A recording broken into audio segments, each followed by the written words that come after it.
Daniel chapter 4. Nebuchadnezzar's madness. I, Nebuchadnezzar, was at home in my palace, content and prosperous. I had a terrifying dream as I lay in bed, and the images and my visions frightened me. So I issued a decree that all the wise men of Babylon should be brought before me to give the interpretation of the dream. When the magicians, enchanters, Chaldeans, and diviners had come in, I related the dream before them, but none of them could tell me its meaning. Finally there came before me Daniel, whose name is Belteshazzar after the name of my God, and in whom is a spirit of the holy gods. I repeated the dream to him. Belteshazzar, chief of the magicians, I know that a spirit of the holy gods is in you and no mystery is too difficult for you. This is the dream that I saw, tell me its meaning. These were the visions I saw while in bed. I saw a tree of great height at the center of the earth. It was large and strong, with its top touching the heavens, and it could be seen to the ends of the earth. Its leaves were beautiful, its fruit abundant, providing food for all. Under it the wild beasts found shade, in its branches the birds of the air nested, all flesh ate of it. In the vision I saw while in bed, a holy watcher came down from heaven, and cried aloud in these words: Cut down the tree and lop off its branches. Strip off its leaves and scatter its fruit. Let the beasts flee from beneath it, and the birds from its branches. But leave its stump in the earth, bound with iron and bronze. Let him be fed with the grass of the field, and bathed with the dew of heaven. Let his lot be with the beasts in the grass of the earth. Let his mind be changed from a human one. Let the mind of a beast be given him, till 7 years pass over him. By decree of the watchers is this proclamation. By order of the holy ones, this sentence. That all who live may know that the Most High is sovereign over human kingship, giving it to whom he wills, and setting it over the lowliest of mortals.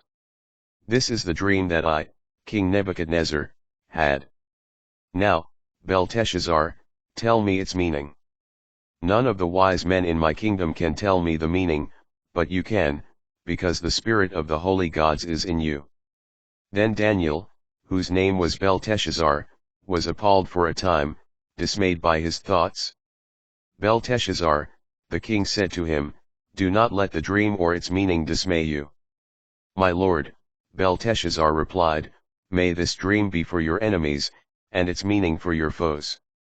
The tree that you saw, large and strong, its top touching the heavens, that could be seen by the whole earth. Its leaves beautiful, its fruit abundant, providing food for all, under which the wild beasts lived, and in whose branches the birds of the air dwelt. You are that tree, O king, large and strong. Your majesty has become so great as to touch the heavens, and your rule reaches to the ends of the earth. As for the king's vision of a holy watcher, who came down from heaven and proclaimed, Cut down the tree and destroy it, but leave its stump in the earth. Bound with iron and bronze, let him be fed with the grass of the field, and bathed with the dew of heaven, let his lot be with wild beasts till 7 years pass over him.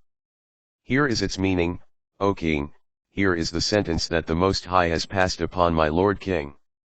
You shall be cast out from human society and dwell with wild beasts, you shall be given grass to eat like an ox and be bathed with the dew of heaven.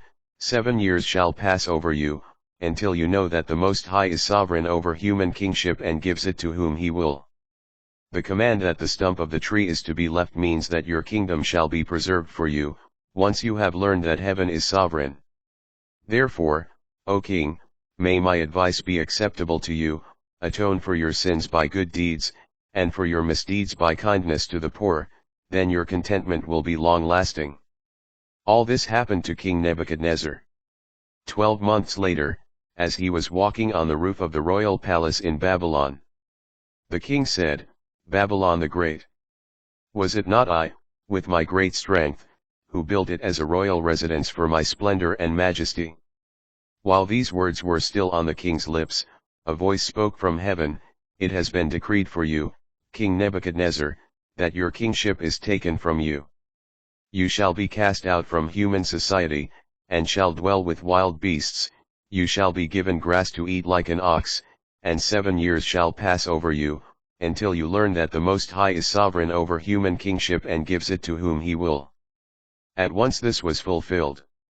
Nebuchadnezzar was cast out from human society, he ate grass like an ox, and his body was bathed with the dew of heaven, until his hair grew like the feathers of an eagle, and his nails like the claws of a bird.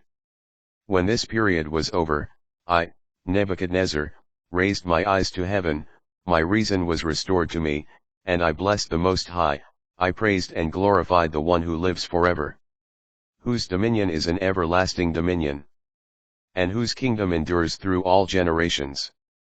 All who live on the earth are counted as nothing. He does as he wills with the powers of heaven, and with those who live on the earth. There is no one who can stay his hand, or say to him, "What have you done?" At the same time my reason returned to me, and for the glory of my kingdom, my majesty and my splendor returned to me.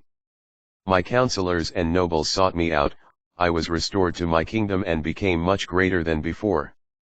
Now, I, Nebuchadnezzar, praise and exalt and glorify the King of heaven, all of whose works are right and ways just, and who is able to humble those who walk in pride.